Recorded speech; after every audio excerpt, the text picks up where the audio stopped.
Our story begins in Jerusalem, during the week known as the Passover, when Jesus triumphantly entered the city. He was hailed as a king by the masses, a title he neither sought nor rejected. The religious elites, however, viewed him as a threat to their authority and began plotting his downfall. Jesus, aware of the looming danger, retreated to the Garden of Gethsemane, where he spent his last night in prayer and contemplation. It was here that he was betrayed by one of his own, Judas Iscariot, who led the temple guards to Jesus in exchange for 30 pieces of silver. Following his arrest, Jesus was brought before the Sanhedrin, the Jewish high court, where false witnesses were brought to testify against him.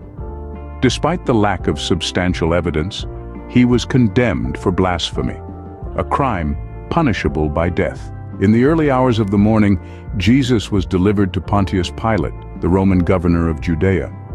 Pilate, finding no fault in Jesus, tried to release him, but the crowd demanded his crucifixion. Pilate, yielding to the pressure, washed his hands off the matter and handed Jesus over to be crucified. The crucifixion itself was a brutal affair. Jesus, having been whipped and crowned with thorns, was made to carry his cross to Golgotha, the place of the skull. There he was nailed to the cross and left to die, a process that could take hours, even days.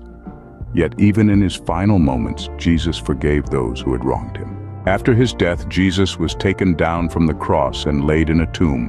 3 days later, the tomb was found empty. Jesus had risen from the dead, affirming his divinity and forever changing the course of history.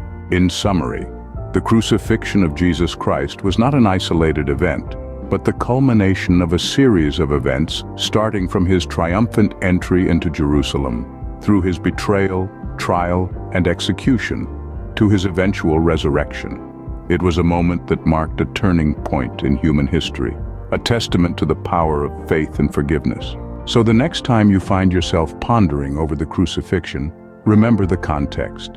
Remember the events that led to it, the people involved, the political and religious climate of the time. For it is in understanding the past that we can better appreciate the present and envision the future.